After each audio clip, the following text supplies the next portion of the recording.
자, 어휘상의 차이점 살펴보도록 하겠습니다. 라달락이고요. 자, 여기서는 이렇게 얘기합니다. 중세 국어에서는 고유어의 비중이 현대 국어보다 컸다. 뭐 이건 당연하겠죠. 실제로 선생님이 지난 시간에 어휘의 변화를 얘기를 했을 때 요거 매, 산. 그래서 옛날에 그 고유어로서는 매였는데 이게 한자어한테 그 자리를 내줘서 지금은 뭐 산이라고 얘기하는 경우도 있다라고 했죠. 그러니까 매가 고유어고 그 다음에 이 고유어가 한자어한테 그 자리를 내어주는 경우가 상당히 많이 있었다. 그래서 예를 들어서 이런 예를 들고 있죠. 가람.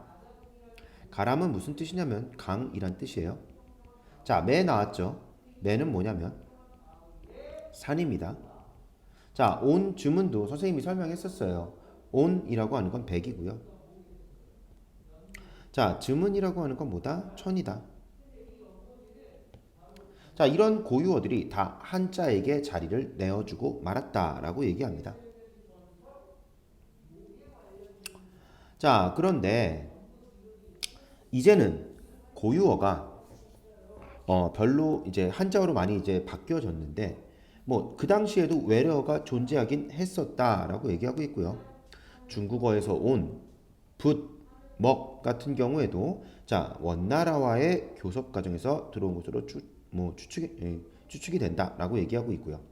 그다음에 몽골어에서 바톨, 뭐 투먼, 여진어에서 투먼 이런 단어들이 뭐 나중에 이제 투먼이 두만강이 되고요. 그리고 바톨은 이제 뭐 힘을 쓰는 사람들, 용사 뭐 이 정도로 얘기할 수 있겠다.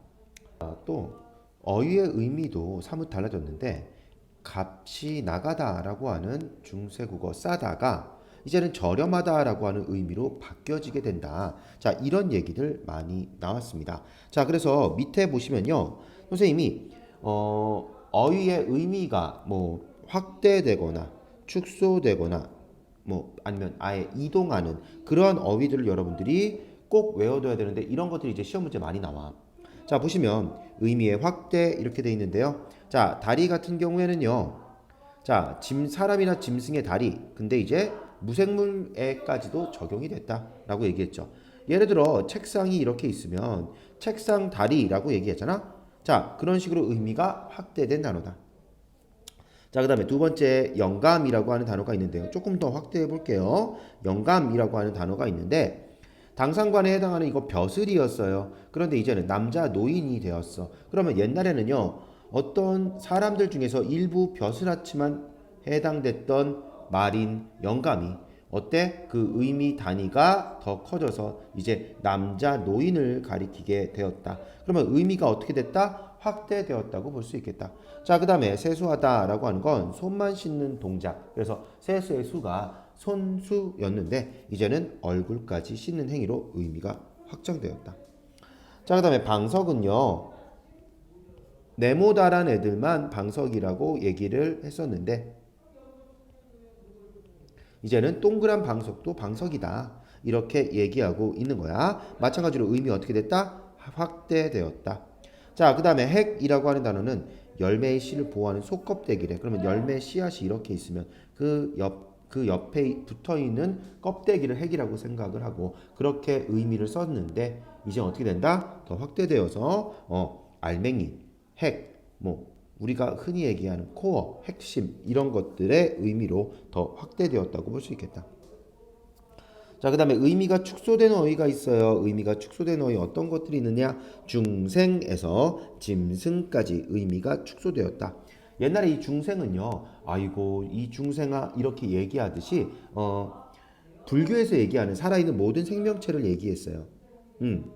자, 근데 옛날에는요, 유정물 전체를 가리키던 이 말이 이제는 어떻게 되었다? 인간 제외한 동물, 애니멀만 가리키는 그러한 말로 의미가 축소되었다. 계집도 마찬가지예요. 일반적인 여자 의미에서 비하하는 용어로 의미가 어떻게 됐다? 축소되었다. 이렇게 볼 수 있겠습니다. 자, 그 다음에 의미 이동 이렇게 나와 있는데요. 자, 이건 아예 의미가 바뀌어버린 거야. 씩씩하다 이렇게 돼 있는데 이게 씩씩하다라고 형태가 변하면서 자연스럽게 어떻게 됐다? 엄하다라는 의미에서 굳세고 위험스럽다, 뭔가 좀 용기 있다 이런 의미로 의미가 변하게 되었고요. 엉터리는 틀이 대강 갖추어졌다라는 의미에서 갖추어진 틀이 아예 없다라는 의미로 의미가 바뀌어졌다. 자, 그리고 애누리는요, 옛날엔 값을 더 얹어서 부르는 일이었는데 이제는 값을 깎아버리는 일을 애누리라고 얘기한다. 자, 이것뿐만 아니라 여러분들 뒤에 나와 있는 세종어제 훈민정음에 보시면 어떤 어휘들 나와 있니? 어린 백성 이렇게 나오죠. 어린 백성은 어리석다. 그런 의미였는데 의미가 이동되었다. 또한 어리석은 백성들 그리고 어여삐 이렇게 나오거든요. 옛날 말로는 불쌍이었다. 근데 지금 어여쁘다, 어여삐 이렇게 얘기하면 뭐야? 예쁘게 아니면 아름답게 이런 식으로 의미가 이동되었다. 자, 이렇게 그 어휘의 의미 변화, 확대, 축소, 이동에 따라서 여러분들이 그 용례들을 확실하게 알아두셔야 되겠습니다.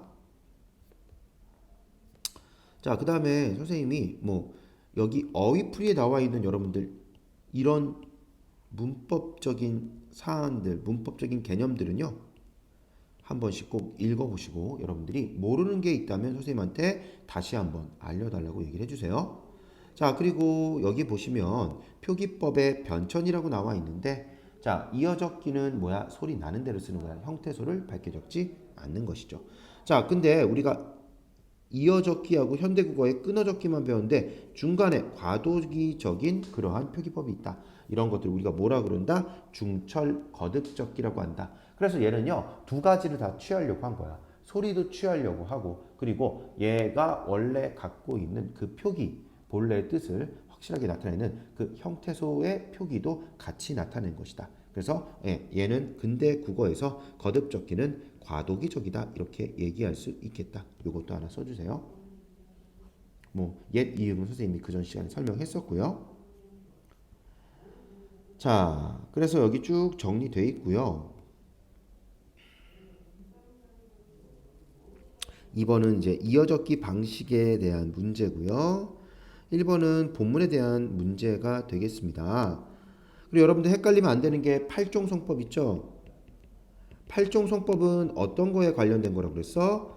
표기에 관련된 거였어. 표기에 따라서 받침의 8개의 자음만 표기한다는 거였어. 이거 예외적인 상황이 뭐라고 그랬어? 이거 예외적인 상황을 중세국어에서는 그래, 종성부용 초성이라고 얘기한다고 그랬죠? 자, 그 다음에 또 하나 얘기할 수 있는 것이 우리가 그 전에 1학기 때 배웠던 한글 맞춤법, 의문의 변동 이런 것들 얘기하면서 음절 끝소리 규칙이 있었죠. 음절 끝소리 규칙은 뭐에 관련된 거야? 얘는 발음에 관련된 거라서 표기에 관련된 이 팔종성법과는 차이가 있다. 이렇게 여러분들 꼭 알아두세요. 이거 애들이 헷갈리니까 문제로 가끔씩 헛갈릴 만한 문제들을 냅니다. 알아두시면 되겠고요. 3번은 어휘에 대한 설명이니까 넘어가도록 할게요. 자, 그 다음에 여러분들 몇 페이지냐면 여기가 148페이지네. 148페이지에 보시면요, 문법상의 차이점이라고 나오는데요. 이거 되게 중요합니다. 꼭 알아두도록 합시다. 꼭 알아두도록 합시다. 자, 그러면 우리 한번 살펴보도록 할게. 조금 확대해서 살펴볼게요. 마달락 이렇게 나옵니다.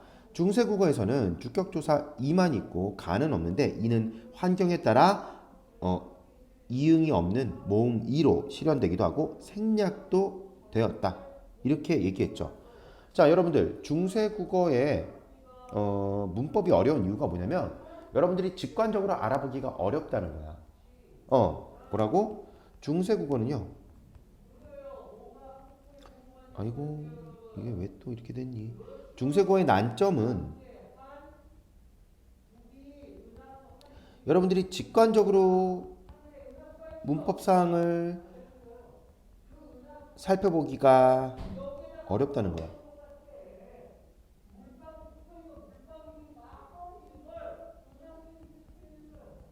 이거 굳이 안 써도 돼요. 미리 썼습니다. 그러면 어쩔 수 없지만. 자, 무슨 얘기인 거 하니? 여러분들, 예를 들어서 여러분들이 여기에서 여기에 주격조사 이가 쓰였는지 아니면 모음 이가 쓰였는지 알아보기 어렵잖아. 그치? 그래서 여러분들이 앞에 어떤 체온이 나왔는지 그리고 주격조사가 어떤 애들이 들어가는 어떤 상황이 있는지 환경이 어떤지 이런 것들을 여러분들이 외워둬야 된다는 거지.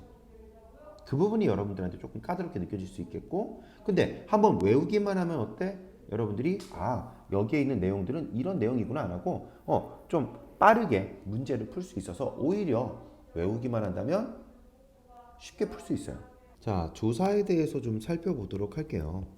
자, 우리 중세국어의 조사는 주격조사 이 그리고 모음 이 그리고 아예 안 쓰는 뭐 이걸 생략한다 교과서에서 이렇게 얘기하고 있고요. 어떤 문제집이나 뭐 교과서에서는 영형태다 이렇게도 얘기하기도 합니다. 자, 이렇게 세 가지 다른 이 형태를 갖고 있다. 이 형태라는 거 여러분들 다른 문법 시간에서도 보게 될 텐데요. 다른 형태다라는 겁니다. 자, 예를 들면 이 형태의 다른 어떤 그런 용례들을 좀 살펴보면요. 자, 우리가 목적격 조사 을이 붙을 때가 있잖아. 앞에 있는 체언이 모음으로 시작하든 아니면 뭐 자음으로 시작하든 이런 것들에 따라서 형태가 변하게 되죠. 그런데 중세국어는 어떤 형태들이 있다? 주격조사 이 그리고 모음 이 그리고 아예 안 쓰는 이러한 세 가지의 다른 형태가 있다. 여러분들이 이렇게 알아두시면 되겠습니다. 자, 그러면 이가 올 때는 어떻게 되는 것이냐? 체언 앞에 나와 있는 체언 앞에 체언이 어떻게 쓰일 때 끝소리가 자음일 때. 자, 그래서 선생님이 예를 들어보면 이런 예를 들 수 있겠다. 자, 이렇게 쓸 때 미음이 왔으니까 뭐 주격조사 이가 왔다. 이렇게 쓸 수 있겠다. 자, 그 다음에 자, 모음 이가 올 때는 어떻게 되냐? 앞에 있는 체언의 끝소리가 모음이긴 한데 어떤 모음이냐면 이 모음이나 아니면 반모음 이가 아닐 때 그때 우리 그 주격조사로 모음 이를 쓰게 된다. 자, 그래서 예를 들면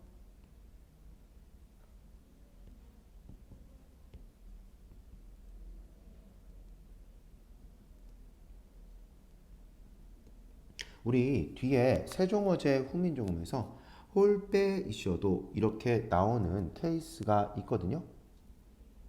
왜 이렇게 썼니? 홀빼 이셔도. 자, 이렇게 돼 있을 때 이건 해석이 어떻게 되면 할 바가 있어도 이렇게 해석이 돼요. 자, 그러면 얘는 어떻게 되는 거야? 바에다가 플러스 모음 이만 온 거지. 자, 이럴 때 앞 체어는요, 아라고 하는 이 모음이나 반모음 이를 제외한 다른 모음이 왔죠? 그쵸? 그렇기 때문에 우리 어떻게 얘기하는 거야? 얘는 지금 주격조사 모음 이만 쓰였구나. 앞에 체언의 끝소리가 이 모음이나 반모음 이가 아닌 그런 것들 제외한 모음이기 때문에 모음 이만 왔구나 라고 얘기할 수 있겠다. 자, 그 다음에 세 번째 보시면요. 세 번째는 아예 안 쓰일 때야. 이때는 어떻게 되느냐? 앞에 나와 있는 체언의 끝소리가 이 모음이나 아니면 반모음 이일 때 그때 우리는 아예 중세국어에서는 모음은 중세국어에서는 아예 주격조사를 쓰지 않는다라고 얘기할 수 있겠고요. 자, 이런 예를 들어보면 자, 아까 할 바가 이렇게 쓴 거는 모음 아가 있었던 거고 이렇게 돼 있는 경우가 있어. 그러면 이건 우리 있잖아 그 타는 배가 라는 뜻이거든요. 자, 이 경우에는 어떻게 우리가 해석을 그러니까 어떻게 우리가 좀 분석을 할 수가 있냐면 아래야 플러스 인 거야. 그치? 그러면 얘 이 모음으로 끝났지. 그치? 그러니까 어떻게 되는 거야? 아예 안 쓰는 거야. 여기 안에는 우리가 그래 형태가 없다, 뭐 영형태다 이렇게도 볼 수 있고요. 아니면 그래 주격조사 생략되었다. 그런데 주격조사는 우리가 해석을 해야 된다. 라고 생각을 하시면 되겠다. 자, 또 그리고 용비어 첨가 학교에서 프린트로 나갈지 안 나갈지 모르겠지만 용비어 첨가에서도 마찬가지예요. 불휘 이렇게 돼 있는데요. 자, 불휘 같은 경우에는 어떻게 봐야 된다고? 아, 얘는 불휘에서 이 위 부분 있죠? 위 부분은 우하고 반모음 이로 본다. 그래서 뒤에 나와 있는 애가 반모음 이로 끝난 거야. 그러면 이나 반모음 이일 때는 어떻게 된다? 아, 생략된다. 그러니까 이거는 해석이 어떻게 된다? 뿌리가로 해석이 된다는 거예요. 자, 그 다음에 여러분들 문법상의 차이점 계속 보면요. 아까 설명했듯이 주격조사 이만 있고 가는 없었다. 그리고 이의 다른 형태들 그러니까 모음 이하고 아예 없는 거, 생략된 거, 영형태가 있었다라고 얘기하고 있습니다. 자, 확대해서 보면요. 자, 이 같은 경우에는 앞에 있는 애가 뭐 자음으로 끝날 경우다. 이렇게 얘기할 수 있겠고요. 뒤에 있는 모음 이 같은 경우에는요. 이나 반모음 이로 이외의 모음으로 끝난 체언이다. 자, 그래서 부태 이렇게 되어 있는 건요. 원래 부텨가 뭐냐면 부처예요. 그런데 얘 같은 경우에도 마찬가지로 어떻게 되냐면 어, 여 같은 경우에도 반모음 이와 그리고 단모음 어가 결합된 이중 모음이니까 얘도 이나 반모음 이 이외의 모음으로 끝난 게 되는 거죠. 왜? 어로 끝난 거잖아. 그치? 그래서 이 경우에 뭐가 색깔 다르게 할게요. 모음 이만 이렇게 주격조사로 온다는 거. 그렇게 알아두시면 되겠고요. 그 다음에 세 번째로 생략하는 경우가 있는데 이나 반모음 이로 끝난 체언 뒤에는 이렇게 주격조사가 생략되기도 한다. 자, 그래서 뿌리라는 뜻의 불휘는요. 이미 이 휘라고 하는 애가 우와 그리고 반모음 이의 결합이 되겠다. 반모음 이로 끝났으니까 얘는 뭐야? 아예 안 써버리는 거야. 오케이? 자, 이렇게 주격조사가 지금의 현대국어에 이 가가 두 개가 이제 이 형태로 쓰이는 그러한 예와는 다르게 이라는 것만 쓰였고요. 그리고 반모음 이 그리고 아예 안 쓰이는 그러한 다른 이 형태들을 보여주고 있다. 이 정도로 여러분들 알아두시면 되겠습니다. 자, 그 다음에 봐달락 보시면요. 현대국어에서는요. 명사형 전성어미로 음이나 미음이 오는 것과는 달리 옛날에는요. 하다에서 이 미음이 온 거지, 그치? 옴 같은 경우나 같은 경우가 쓰였다. 음은요, 지금 여기에서 이 형태가 서로 다른 것에서도 알 수 있듯이 오와 우의 차이는 결국에 뭘까? 모음 조화의 어떤 어떤 모음 조화에 따른 다른 형태가 되겠죠. 자, 모음이 하나는 양성 모음이고 하나는 음성 모음이란 말이야. 그러면 앞말이 양성 모음이 올 때는 당연히 얘가 명사형 전성어미가 옴이 오겠고요. 앞말이 음성 모음으로 온다 그러면 음이 오겠죠. 자, 그리고 이후에 16세기 같은 경우에는요. 명사형 어미 기가 쓰이게 된다. 이거는 나중에 소학원에서 배우게 됩니다. 소학원에서 그전에는 명사형 전성어미 음만 있었는데 이제 기도 나타나기 시작한다 라고 하는 그런 특질을 볼 수 있겠다. 자, 그리고 현대국어에서는요. 음이 쓰여 안 쓰여? 안 쓰이고 기나 아니면 미음 같은 것들만 쓰게 되겠다. 이 정도로 봐달라게 있는 내용은 확인할 수 있겠고요. 좀 더 자세한 내용들은 우리 나중에 용비어천가라든가 아니면 뭐 세종어제 훈민정음 소학원에 이런 것들을 살펴보면서 얘기 나눌 수 있도록 하겠습니다. 자, 그 다음에 4단락 보시면요. 조금 위에 있는 것들 지웁시다. 4단락 보시면 중세국어에서도 주체 높임법, 객체 높임법, 그리고 상대 높임법이 있었는데 선어말 어미를 통해서 이런 것들이 실현되었다라는 거 알아둡시다.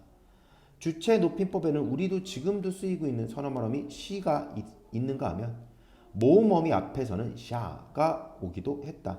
그리고 객체 높임을 우리 지금 현대국어에서는요. 그냥 깨라고 하는 부사에서 깨라고 하는 부사격 조사로 실현되고 있는가 하면 중세국어에서는요. 삽, 잡, 잡이 쓰였다는 거 이게 선어말 어미로 객체 높임의 선어말 어미로 쓰였다는 거 알아두시면 되겠습니다. 매우 잘 나옵니다. 그리고 상대 높임 같은 경우에는요.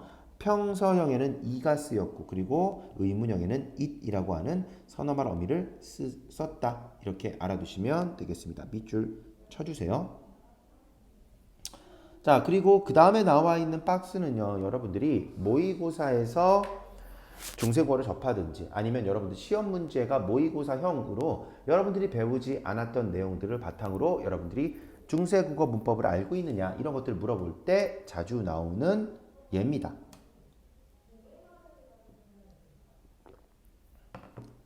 조선 이전에는 고려사회는 어떤 종교가 성행했습니까?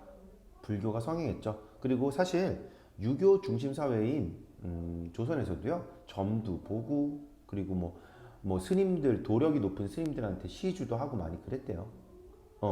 전기에는 특히나 더 그랬어요. 왜? 고려 사회가 바로 넘어온 거니까.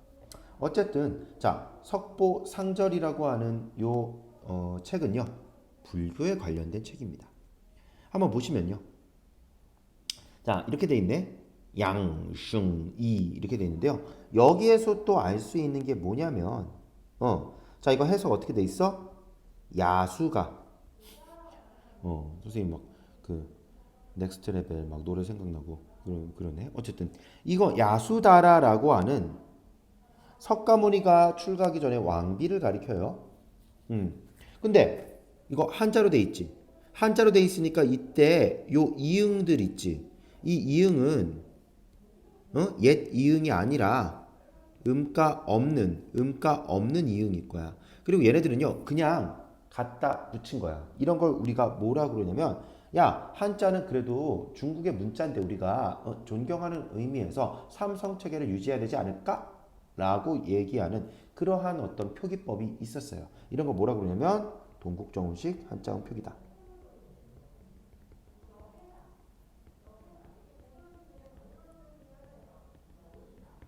동국정음식 한자음 표기고 여기에 그 다음에 이가 쓰인 이유가 뭘까?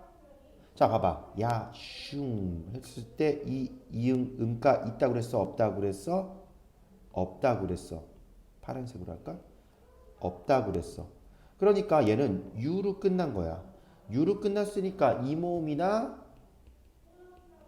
반모음이 제외된 그런 모음이죠. 모음으로 끝이 났죠. 그러니까 뭐야? 모음 이만 써주는 그런 주격 조사를 택하게 된 것이야. 그쵸? 그리고 조금 더 살펴보면요. 뭐 목련다려, 다려는 누구누구에게란 뜻이고요. 자, 그다음에 생존 시옷 돼 있는데 이 시옷은 관형격 조사라고 써주세요.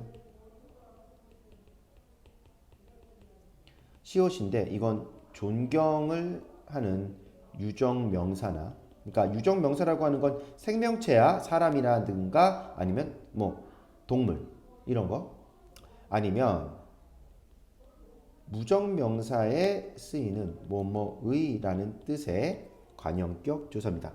자 그러면 이때는 세존이라고 하는 게 세존은 석가모니 가리키는 거야. 석가모니의 안부를 묻잡 했는데요. 잡 같은 경우에는 자 세존의 안부는 당연히 높여야겠지. 그러니까 이걸 높이기 위해서 묻잡고라고 하는 잡이라고 하는 객체 높임의 선어말 어미를 쓴 거야.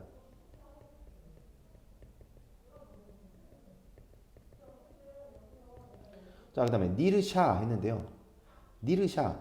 이때 이 앞에 이르다의 뜻이고요. 자, 샤는요. 우리 앞에 뭐라고 그랬니? 모음어미 앞이라고 그랬지? 그치? 그래서 이르샤데. 아, 얘도 그래. 주체 높임의 선어말 어미가 되겠다. 자, 그 다음에 무스무라 오신이 있고 시 같은 경우에도 그래. 주체인 목련을 높인다 이렇게 얘기했죠? 주체 높임의 선어말 어미라고 얘기할 수 있겠다. 이렇게 여러분들 적어두시고요. 자, 그 다음에 아달락 이렇게 되어 있습니다. 중세국어와 현대국어는 많은 차이가 있어 보이지만 중세국어가 변화를 거듭해서 현대국어의 모습을 갖추게 된 것이므로 공통점이 많다. 그러니까 잘 알아보자 이러면서 끝내고 있고요. 객체 높임에 관련된 표는요. 이렇게 나와 있으니 여러분들 언제 삽잡잡이 오는지 잠깐만. 요거 표시를 잘못했구나. 자, 형광펜으로 표시하자. 삽, 삽, 삽이 오는지 알아두시고요. 그리고 자, 모음으로 시작하는 어미에서는요. 순경은 비읍이 받침으로 온다는 사실도 알아두시고 용례를 확인해 두도록 합시다. 오늘 여기까지 할게요.